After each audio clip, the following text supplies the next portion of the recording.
Before diving into our awesome speaker, Dylan, today, I want to just go over our typical spiel for the Roofing Success Series, what it is, why I built it, etc., and then how to get the most out of today. So, with that being said, I've been doing advertising in the roofing industry for the past 6 years, and I've had roofing companies of all shapes and sizes come to me and say, "Hey, George, I need more leads, and that's going to fix all the problems in my business." And unfortunately, that is not the case. A lot of roofing companies putting more leads into your business will actually break it just because the systems are not there to support lead flow and do it profitably. And so the reason I built the Roofing Success Series and my goal is to provide you guys as roofing companies with all the resources you need from not just leads, but everything beyond, right? Making sure that you're actually profitable. A lot of people run their businesses into the ground, not paying attention to profit, just that shiny revenue number. And we've all seen those horror stories within the roofing industry. And so my goal is to bring in really, really smart, intelligent people who are experts in their field, like Dylan here today, to kind of help you get 1% better in your roofing business every single week when we have this call. Now, with that being said, right, this is 100% free. The speakers do this free of charge. I do this free of charge. So just when you're here, give them your full attention, bring your best, and ask questions, right? They're here to help you. And so before we dive in, there's a few housekeeping rules, right? Number one, I know as business owners, we all have a lot going on in our day to day. And for those of you that have been here before, I see a few familiar faces. You've heard this spiel before, but I know between fielding customer calls, dealing with the team, right, taking care of all the little fires that occur in our day to day as business owners, it can feel like we never have time to sit down, learn something new. But today, I want to challenge you guys, especially if it's your first time here, to do something a bit different because I take the time to carefully vet each of the speakers that we bring on. They're giving us their time free of charge, which thank you for that, Dylan. And so I want this to be the most value powered the most value powered hour of your week every single week. And so what I'm going to ask of you is take your phone. I already threw mine somewhere. I typically throw it, but it's already gone. Throw it in a drawer, close out all your other windows, pull out a notepad, and just get prepared to learn something new, right? That's what this is about every single week. So with that being said, if you guys are ready to rock and roll, I'm going to introduce today's guest, Dylan McCabe of Limitless Roofing Group. It's Roofing Group, right? There we go. I always get a group confused with a few others. But with that being said, we're going to be diving deep into some unfiltered growth hacks and the kind of strategies that most people don't even think about, let alone execute, right? A lot of people, their best strategy for scaling is, hey, let's get more leads and that's it, which is fine, right? You can grow a business that way. But if you're not focusing on those profits, right, and decreasing your to increasing your revenues, looks like Isabel's connection dropped. Okay. Um, you're probably driving yourself into the ground. So as we talk, if you guys have any questions, right, feel free to put them in the chat. Just let us know if you'd like to answer it directly. We can bring you straight in here. You can hop on camera too and ask it face to face, which I always find fun. Or if you prefer to stay behind the computer screen, you can always just ask it in the chat.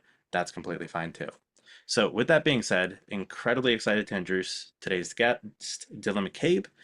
He is the founder of Limitless Roofing Group, and Dylan has been kind of challenging the status quo in the roofing industry. I don't want to take up too much of what you're going to say, Dylan, but last time we spoke about how you're bringing this model of the GPO into the roofing industry, I found very, very, very interesting. So what I'm going to do is, if you're okay with it, I'll let you take it away, give a brief intro about yourself, and then we can dive into some questions that I have for you. Cool. Great. Alrighty. I kept that under 10 minutes that time. So thanks a lot, George, for having me. And for those of you that don't know me, my name is Dylan McCabe. Obviously, I'm the co-founder of the Limitless Roofing Group.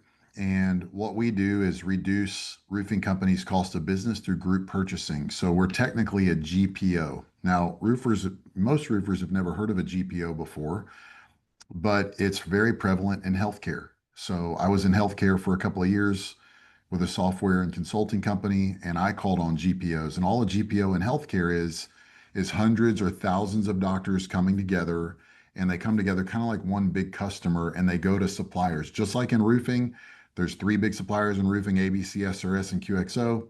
In healthcare, same thing. There's three big suppliers they dominate the market in healthcare, and doctors buy all their drugs and supplies and equip everything from these three suppliers. So these GPOs would come together. 900 arthritis doctors would come together, and they'd go to McKesson or one of these big suppliers and say, hey, if we buy the bulk of our stuff from you instead of your competitor, can we get some sort of a discount or a special relationship or added benefits? And of course, the supplier is going to say yes, because you're staring in the face of 900 customers. So I got out of healthcare, got into roofing, selling roofs 4 years ago with a buddy of mine.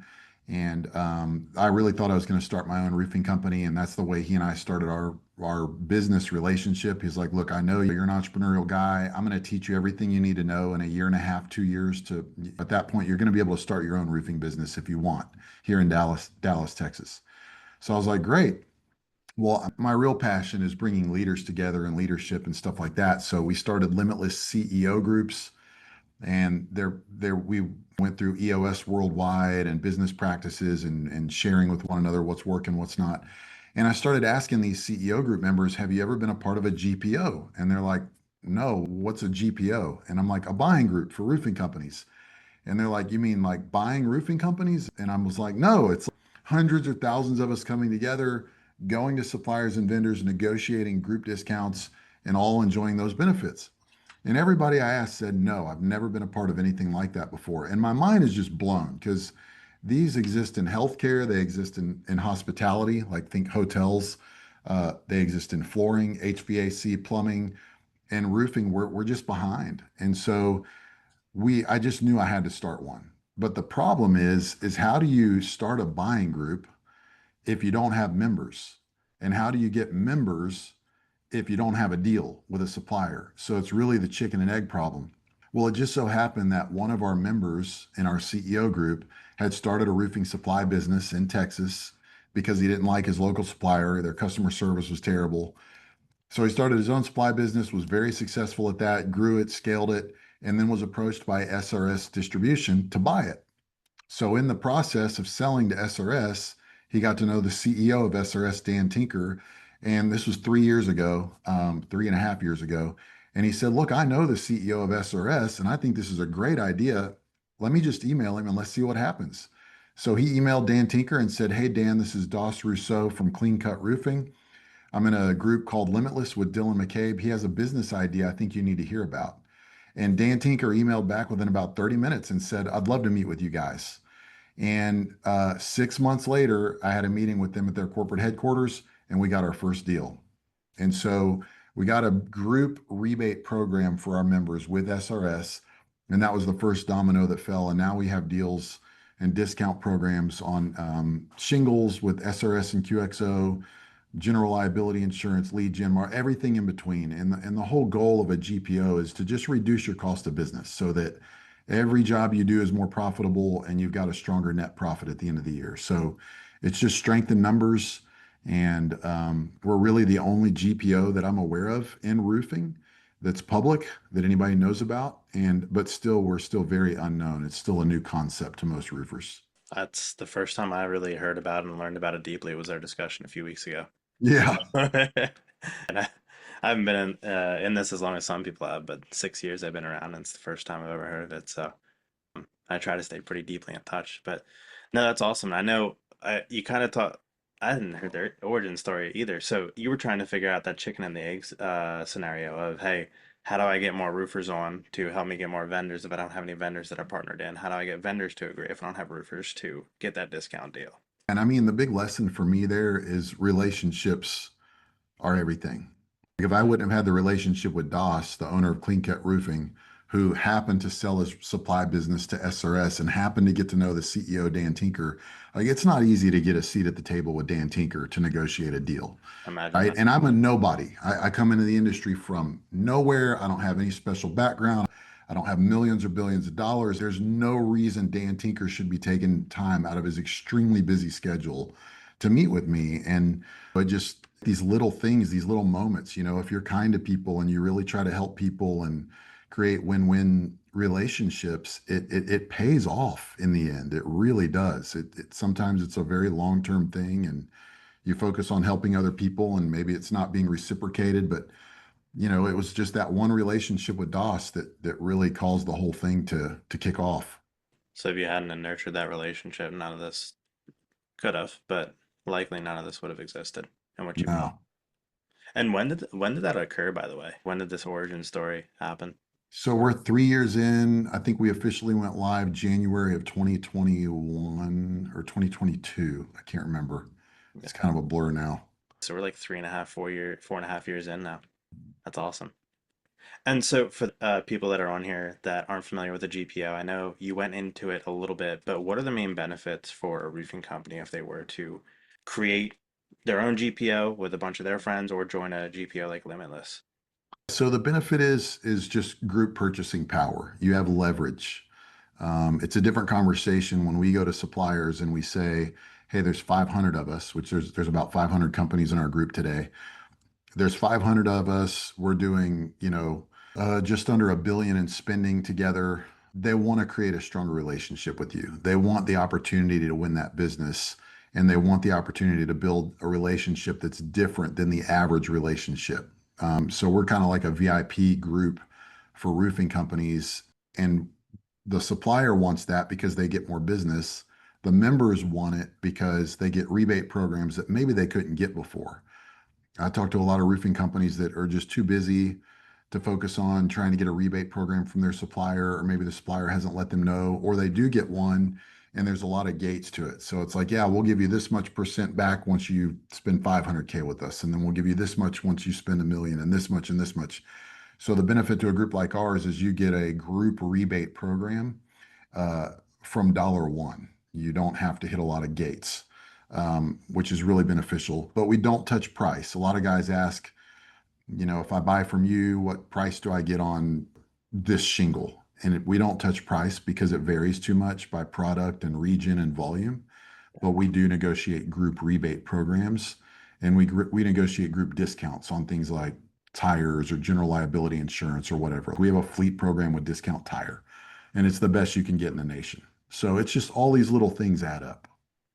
And like with the rebates, right? That's really interesting. I feel like a lot of people, including myself on here, don't really know about manufacturer rebates. I've seen co-ops, like marketing co-ops and that sort of stuff. So, what's the typical process and those hurdles to actually getting a rebate with a supplier like SRS? Yeah, so we have two things. We have supplier rebates with SRS and QXO, and we have manufacturing rebates with Tamco and Atlas. Okay. And the process is easy. You sign up for our group, it takes less than 10 minutes. As soon as you check that box that says, yes, you want to opt into our rebate program, we have automations that go to SRS and QXO. You get flagged in their system as a Limitless member, and we distribute rebate checks every quarter. And so, yeah, it's that simple. Nothing changes on your end, though, as a company owner. You don't change your sales rep, you don't change your supplier, you don't change your account number. Virtually nothing changes on your end. You just get the benefits of the group, and you get those rebate checks every quarter. And so, if someone were, and if you don't want to share this, completely fine. But let's say somebody wanted to go out and try to get rebates on their own. You said there were a lot of hurdles to do that. What are the typical hurdles somebody would run into if they were to do it outside of a GPO like you have? Now, yeah, for sure. Now you can totally, and a lot of roofers do, you can just approach your sales rep and say, look, I want to build a stronger relationship with you guys. I'm being loyal to you. I want you to be loyal to me. What can we do? And just ask.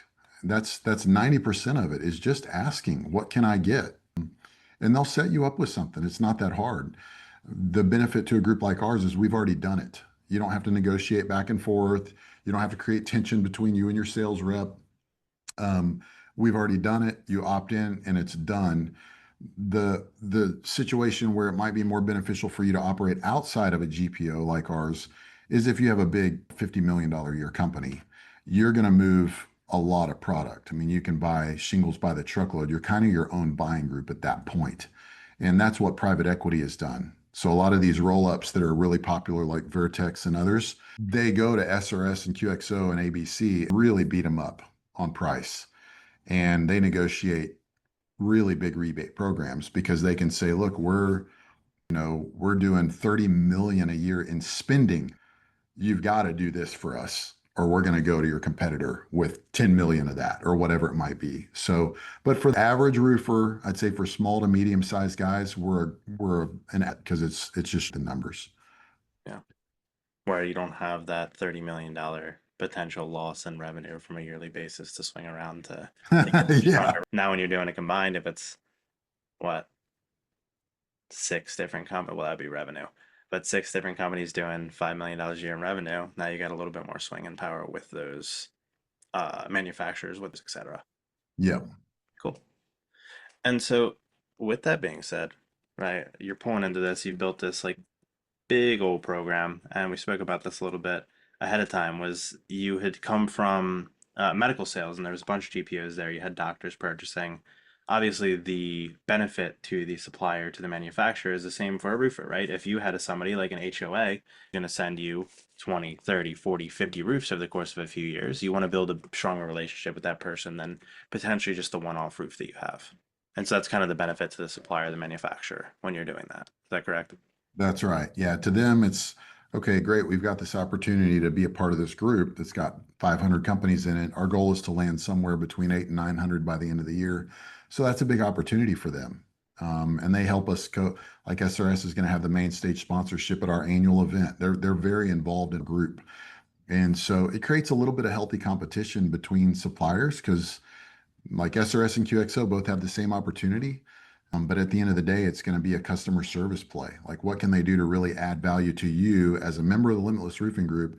You know, SRS has things like Roof Hub and all these other tools to digitize your business and streamline and maximize efficiency.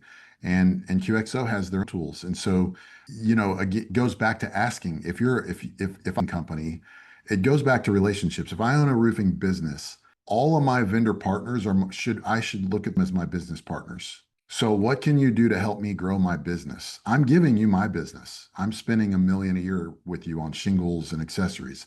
What can you do to help me grow? And it should be a huge win-win. So a lot of times it's just asking the sales rep, what tools do you have to help me maximize efficiency? What tools do you have to help me generate leads? What tools do you have to help me with crews? What tools do you have to help me with every facet of my business? Because a lot of times they have tools, they have support there that they people just don't ask. Yeah. And you're their customer, right? Just like somebody buying a roof from you is your customer, so they want to help you succeed. That's pretty cool. I think that's going to be a homework item for everybody, right? Go ask your supplier, your sales rep, hey, what can you do to help me grow? Because I have a feeling a lot of people in here have never asked that. Cool. And so, kind of getting into like the GPO side of things, I feel like we covered um, a lot of that. But one thing we also talked about was like kind of that work-life balance. Even when we first met, and I think you were at the gym when we had our chat, right? So between family, all that sort of stuff. Actually, let me step back real quick. You had said customer service being kind of a key, right? Them serving you. And I think that's been a trend throughout the Roofing Success series. When I was speaking to Brian Gottlieb from the Roofing Contractor magazine, we were talking about, okay, cool. So how do you stay competitive when you have all these PE firms coming into the industry, buying up roofing companies? They have tons of money and deep pockets to advertise and get out and outcompete you, right? What is it that's going to help you stay relevant even if you decide not to sell? And I think a big thing there is that customer service, and I hear that trend over and over and over again. Just want to make a quick note there. But I know you're really passionate about work-life balance, arguing against kind of the grind culture. How does kind of effectively managing costs and leveraging GPOs contribute to a roofing company being able to not have to be in that grind set of always working, never seeing the family, never having time to eat dinner or take the kids to soccer practice? Like, have you seen anything from the members within your group benefits there?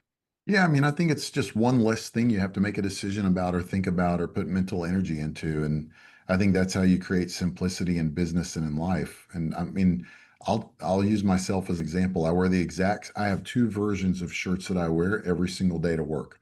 I've got a black polo with my logo on it, and I've got a black t-shirt with my logo on it. And I have the same two pairs of shoes. I got a black pair and a white pair. Every morning when I get up, getting dressed is the simplest thing in the world.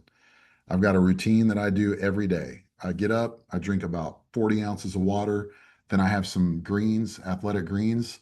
Then breakfast, I read my Bible while I eat, unless one of my three daughters comes up and wants to talk, then I drop that and talk to them. Go to the gym and then go to work.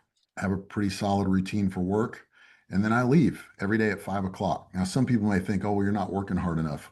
Well, I want my family life to be way more successful than my business life. And I'm okay growing Limitless slower if it means I've got an amazing marriage. And by amazing, I mean we're both happy. It's not perfect, but we're both very happy, very fulfilled, love spending time together. I feel like I'm still dating my wife after 13 years.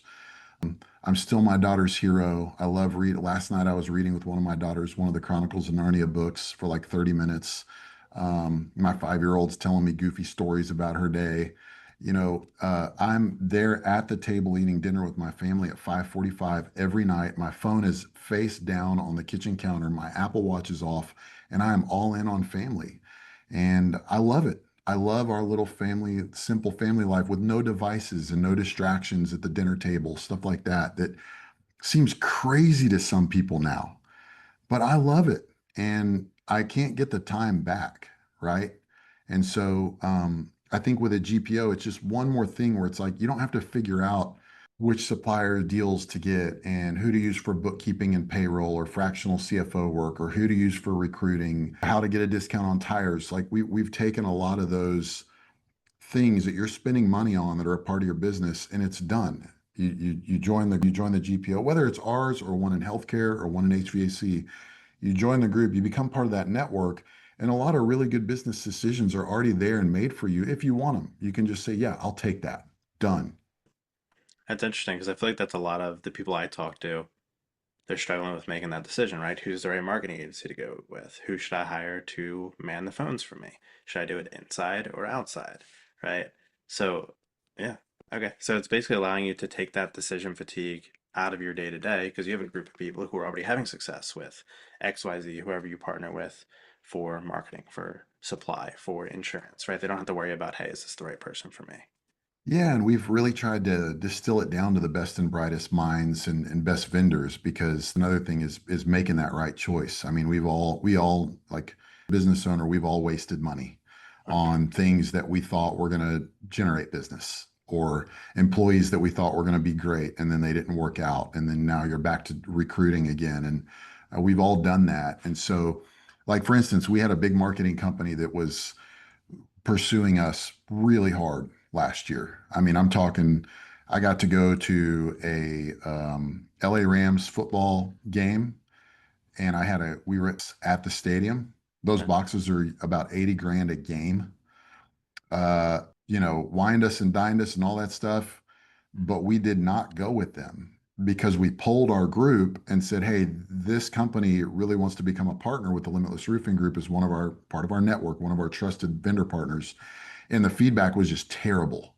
really. Like run the other way, do not ever use them. I use them. And then I wanted to go somewhere else and they told me my website wasn't really mine and they wanted it back and just all, horror stories, right? So I had to go back to them and say, I'm sorry, but like we can't bring you into our group. Yeah. We need them in our group. And so that's a part of it is just not having to waste a lot of time and money with the wrong partners. Yeah. That's good that you're able to find that out ahead of time instead of bringing them in and then Yeah. watching people get bad results, right?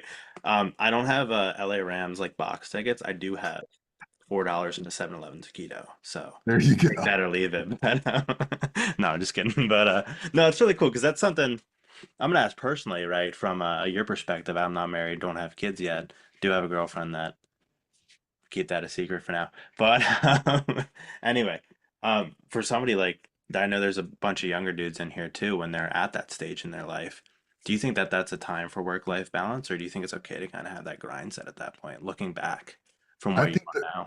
Yeah, I think the grind is a big. I think it's deception. I think that. So I live in Dallas, and that whole grind culture is really big. There's a bunch of young professionals. When I moved up here from Houston, I heard a new phrase for the first time in my life, and the phrase is $30,000 millionaire. It's guys that only make $30,000 a year, but they want to look like a millionaire. So Yeah, they're like taking all these stupid pictures of themselves, putting it on Instagram, and they're wearing super nice clothes on every Friday night, and people want to look professional, they want to look successful, right? But what is success? At the end of the day, everybody has to define that for themselves. And I have a business mentor in Dallas that's one of the wealthiest guys in Dallas. And I'm not speaking in hyperbole. He had an international company that he had an exit from 15 years ago. At the time, he built the biggest spec home in Dallas and then asked a woman to marry him, and she refused to live in a house that big, and she just thought it was absolutely over the top. And so they had it, I think it was on the market for like 2 years. Nobody would buy it. It was so expensive. And so when I started Limitless, his advice to me was, don't do what I did. I grew this company, I scaled it and I sold it, and I had a heart attack and a divorce and alienated my kids in the process. And wow, he said, I think you've got the tiger by the tail by the do what I did. And I take that very seriously. And so I don't want to end up alienated from my wife.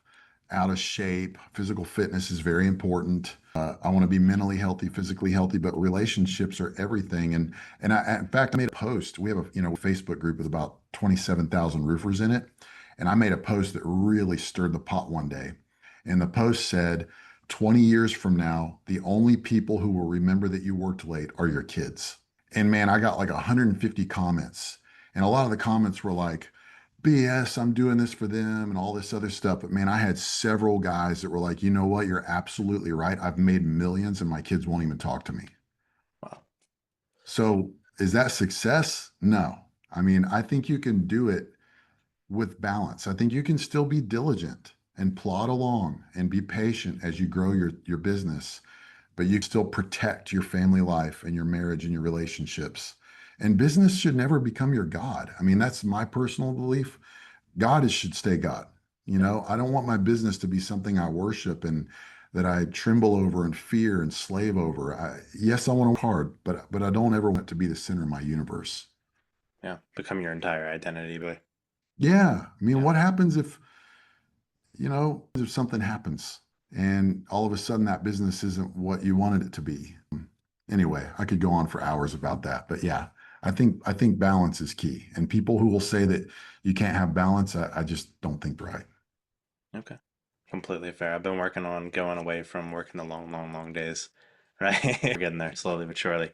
So I guess you turn it off at 5 p.m. That's a strict boundary you set for yourself, right? I know a lot of people have a hard time setting boundaries because they feel like, oh, I'm gonna seem like an asshole or whatever it is. But I think once you do it, it helps a lot, and that's something I'm working on. Is like, Well, and it's a culture we create with our employees too, and it's very freeing for them. They know I'm not going to be calling them at 8 o'clock at night. Like, hey Jenna, did you see that email that QXO just sent? I'm not going to do that. It can wait. We're not in the freaking Navy SEALs. There's yeah, no ticking time bomb. There's not people that are going to bust out of a door down the street and start shooting people. Like, it can wait. It's the only people dealing with emergencies are the people dealing with actual emergencies, and those just don't up a lot in most businesses. If you're doing a roofing job and something happens and the shingles bust through the roof, or you got a sales guy that accidentally, for some reason puts a dump trailer in the driveway and it cracks the driveway, yeah, I mean, yeah, you got something you got to deal with. But other than that, man, there's just not a lot of emergencies in business. yeah. Nobody's gonna don't get to it right now. Right. Like if you're a paramedic, firefighter, Navy SEAL, a little bit different. No, that's completely fair. And I feel like as business owners, every fire can feel like a real emergency, like a life is at risk when it's simply not. Yeah, it can wait. That's just such a simple phrase. It can wait. Yeah, The response to the email can wait. The task can wait till tomorrow. that's fair. I'm gonna go to bed before 2 a.m. tonight, Dylan. Oh, dang. Small goals. There we go. We'll do Atomic 159. atomic habits. There we go. That's a great book, by the way. I'm actually about to start rereading that. I'm finishing. Have you ever read Essentialism? It's great. So, have you ever read Stephen R. Covey's First Things First? Yeah, I've read few of his books. Yeah. I feel like it's a respin of that, really, but he does a really good job of like rephrasing it into the modern day. So, if you get bored tonight, there's another book. It's just kind of having that prioritization and understanding that, like, what is essential versus what's the busy work that you're distracting yourself with. That's awesome. Yeah, bit off topic, but Yeah, and I feel like what's his name with 4 Hour Work Week? oh, Tim Ferriss. Tim Ferriss. I mean, he's like way ahead of everybody with this stuff. Yeah, When he came out with 4 Hour Work Week and then Dan Martell came back out with Buy Back Your Time, it's like that's 4 Hour Work Week reinvented. I mean, it's, you know, even using VAs and stuff. yeah. Tim Ferriss was doing that stuff like how long ago did that book come out? Like 15 years ago, 20 years ago? Yeah, Anyway, I read it as soon as I got into college, which was like 2014. So not, it feels like a long time ago to me, but yeah. yeah, yeah. I feel like a lot of that like knowledge is recycled though. Like what you'll see today is a lot of stuff that's just recycled from 25 years ago, 50 years ago.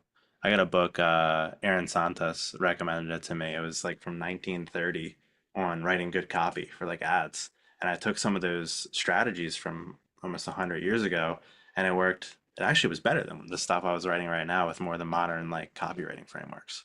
So I feel like Oh, that's that's cool. timeless. Yeah, it cut like my cost per lead for this one client. They were like 120, we cut it down to like 60 with just the copy change, right? The creative. Anyway, a little bit off topic. Um, where did that conversation stem from? I just got super distracted. Sorry about that, Dylan. Do I you think remember where we work, were at? work, family life balance. Gotcha. By the way, guys, if you have any questions as we're going, feel free to drop them in the chat. But yeah, so with that, you're saying, hey, set that balance. And with your mentor who kind of had all that burn after the sale of the business, was that because he didn't have that balance while he was running the business? Like he was all in on the business, focused on nothing else. He was just grinding all the time, or Yeah, he was just in grind mode for decades. And I challenged that. Like, oh, this is just a season. We're in this stage of business. And my question is always, what if this season lasts 10 years? yeah, You don't get to do a redo. yeah, So I slow down. I think it's a who, not how issue. You've got to hire the right people. You got to delegate and elevate to go to EOS Worldwide's teaching. You got to delegate and elevate people, and you got to systematize your business. And you should be able to take a 2-week vacation, and that thing should just run like a locomotive on the train tracks. It should just keep going as smooth as can be. yeah. So basically, getting those systems in place so that you can step away without the business imploding. Yep. And so, let's say if you were to recommend, I guess, one book to roofing contractors who are looking to step out, because I always like to lead with books. They're the cheapest mentors I can find personally. What would you recommend to a roofing company who's looking to go from, hey, I'm working from 6 a.m. until 11 p.m. every day, into, hey, I can shut off and actually spend time with my family? Is there one book that you read that kind of helped you? Yeah, I think the book Who Not How by Dr. Benjamin Hardy, Okay. because a lot of guys are trying to figure out how. How do I systemize? How do I recruit? How do I get the right systems in place? How do I increase my sales? How do I do more retail and not just storm work? How do I get into commercial? Every one of those hows, the answer is a who. You don't need to figure it out. You need to find somebody who's already figured it out. You need to hire them and let them own that thing, whether it's a commercial roofing division or a sales manager who recruits and trains. You've got to invest in the right person, let them own that thing, and not micromanage them. I mean, you need to give guidance and coaching and set clear goals, but you've got to let that person fly. You've got to delegate. That's it. I mean, I don't care how many books you read. I don't care how much training you sit in. You've to get the right people. So it's kind of finding the right talent, not so much. I feel like a lot of what I hear is build the systems and anybody can run it, right? Have the people run the systems. And you don't need to worry about hiring like high level talent. But you're saying it's kind of the opposite.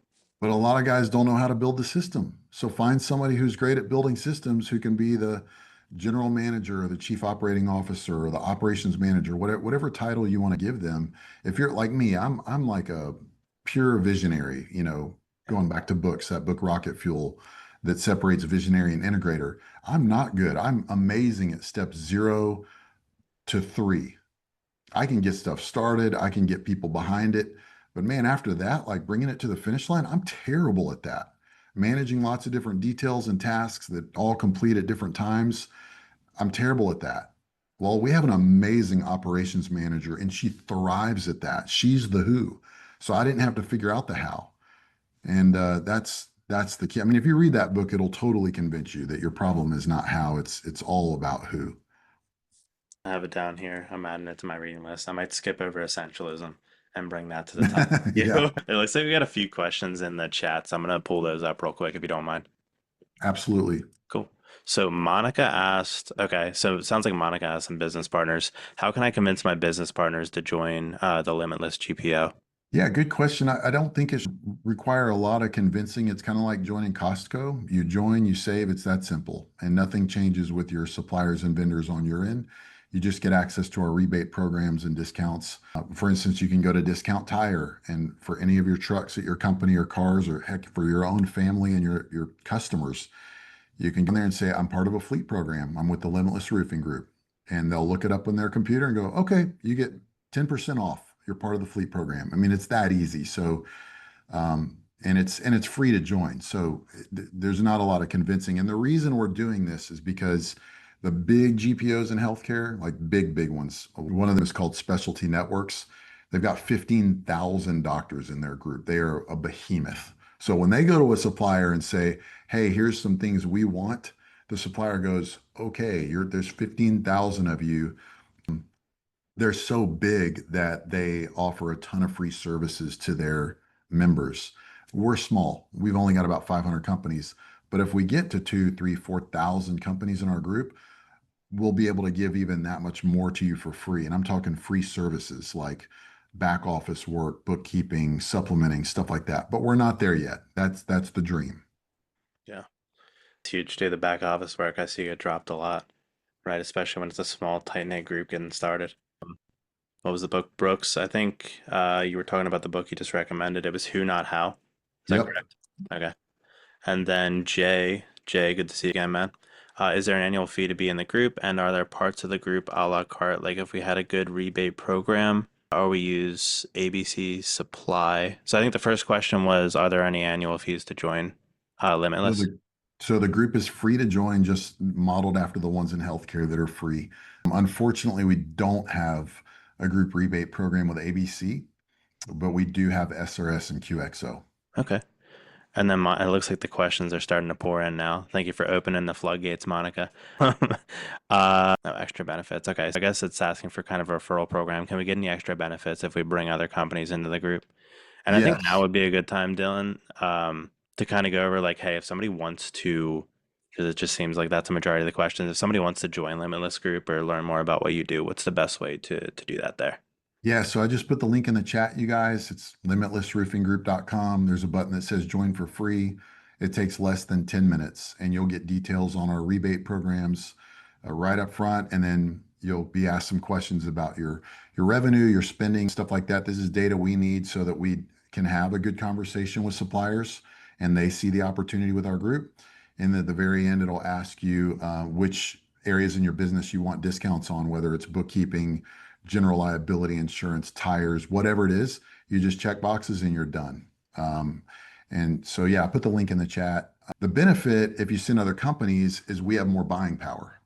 So, if every one of our members would just invite one other member and we could get to thousands of members, we have more leverage. We have more buying power. A rising tide raises all ships. But in addition to that, if you do refer somebody and they mention you, like when they say, "How did we hear about?" We ask, "How did you hear about us?" on the sign up sheet. If they say by another roofing company owner, if they put your name, we will send you one of these Limitless Ridge wallets. So if anybody's seen the Ridge wallet, we give these to members when they give referrals. So these things are great. I love them. Ridge wallets are overpriced, by the way. We buy these in bulk. So we get an amazing price on these. But yeah, GPO for Bridge Wallets. that's right. We got a GPO for Ridge wallets. That's awesome. I'm gonna start a roofing company and send somebody now just so I can get the Ridge wallet. You know, I think it'll So be, yeah. yeah, I'll send you one, man. I'll send you a t-shirt too. Somebody said Joseph Brown says, is health insurance on the horizon? Yes.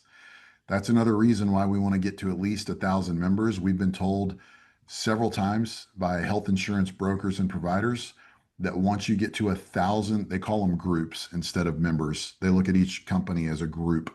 Okay. Once we get to 1,000 members in our group, we can have what's called a captive health insurance program. And that's what big companies, big corporate entities have. So, yes, that's on the horizon. We're just not big enough yet. We've got about 500 companies in our group. Okay. So we got to double that. Let's double it, man. Sounds like a plan. Everybody on this chat and everybody who registered but wasn't able to attend today, go do that. I think that'll add 10%, Dylan. Yeah, So not a huge chunk, but we're getting there. Awesome, man. Well, with that being said, did you drop that link in the chat? I can drop I it too. did. Okay, awesome. And then for anybody who's watching this post play within the Facebook group, I'm gonna attach that in the description as well. Are you cool if I do that, Dylan? Just Go that way for they it. can go straight there. Okay, cool. Then you'll be able to get taken care of there. We got some more questions. Oh, I received some great rebates from SRS. Thank you. Cool. Yeah, I think Brooks Barkley's a member, if I'm not mistaken. There we go. It's a familiar name. I think I've seen Brooks on here before, maybe. But cool. Yes, Yeah, sir. Brooks is. Monica, am I going to see all the numbers? I think you covered that in the beginning. You don't give the price on like what So you materials are going to will, be. yeah, in the sign up process, we can't share it. Yeah. They don't want us to share rebate programs in any recorded media like this. But when you do this, go through the sign up process, we do explain what the rebate programs are, and you can decide whether you want it or not. You don't have to take anything. Going back to Costco, you just pick what you want off the shelf of our group. Okay. I'm going to get some dates. It's my new favorite food. But Joseph Brown, does it make sense for us to put some pressure on ABC? They're a major supplier as well. Yeah, I mean, the more they hear, we're 3 years in, we're finally getting some pretty serious traction in the industry. Finally, I mean, it's been a long 3 years when you're doing something that nobody's heard of in an industry. But yes, if you go to ABC and they hear again that the Limitless Roofing Group is here and there's an opportunity, the more they hear that, the better. I've talked extensively with the guy that's over all of Dallas Fort Worth, which is one of their biggest markets in the US. And he's like, look, at the national level, they don't want to do anything yet, but at the local level, we can. But at the time, they were updating their ERP system. And that was probably almost a year ago now. And he was like, let's wait until all that's done. But yes, please mention us to your suppliers. Yeah. So it sounds like the more people get the word out, the more it can grow, basically. So it's a Yep. benefit to everybody. Awesome, man. So, guys, if you want to join, actually, last call for questions, real quick. Drop those in the chat or say, hey, I want to ask it live. But if you guys want to join the Limitless group, it's free. I can't believe it's free, by the way. I think that's an extreme value. It seems like you put a ton of work into it to actually get this up and live, and built out those relationships. But last question for you. If you had, you obviously have some companies, what they do, how they operate well. If you had one word of wisdom for a roofing company on this call today that's looking to grow, looking to scale, from what you've seen with the people you work with, what's the one thing you would recommend or the one trend you see that leads most to success? I mean, it goes back to relationships, right? Everything's a leadership challenge. And I think if you're the owner of the company, the pressure's on you to have healthy relationships and to love people well, because that is what enables you to get the best people and keep the best people.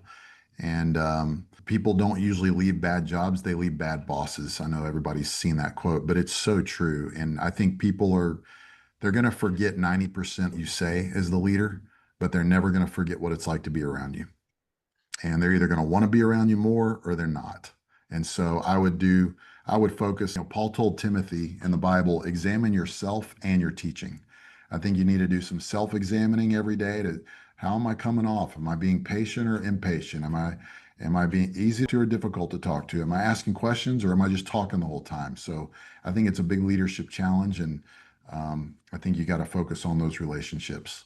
You said Paul said focus on yourself. Paul What is told Timothy, yeah, the Apostle Paul told Timothy, his protege, examine yourself and your doctrine, because most church leaders just focus on the doctrine part. Like, I just need to teach the scripture, right? Well, you need to examine yourself just as much. interesting? Is that to kind of lead by example and be Yeah, like emulate? Okay. Like the Christ self. yeah, Okay. yeah. Interesting. Cool. Alrighty. Well, you're very good at being very concise and getting a lot of information out. I tried to shorten question. I kept going over. I was like, I'm going to shorten my questions today. So that's all the questions I have. If you guys have any other questions, feel free to put them in the chat. We'll give it like 1 or 2 more minutes. I think we can just call it a day there if you're okay ending 10 minutes early. You That's cool with that, great, Dylan? man. I really appreciate you having me on with your community a lot. Yeah, I was super excited to have you on. I'm honored that you agreed. I know it's an hour out of your day, so I appreciate you taking the time to do that and kind of share with the community. Yeah, and we've got Armando is signing up, Joseph Brown signing up, Rich Burt is signing up. So some of you guys are jumping in there. Looking forward to connecting with you guys. Yeah. Well, Dylan, thanks for coming on, man. I'm sure a lot more people after they see the recording in the group will start signing up too. So I appreciate you taking the time and Awesome. Thanks, George. Appreciate you, man. take care.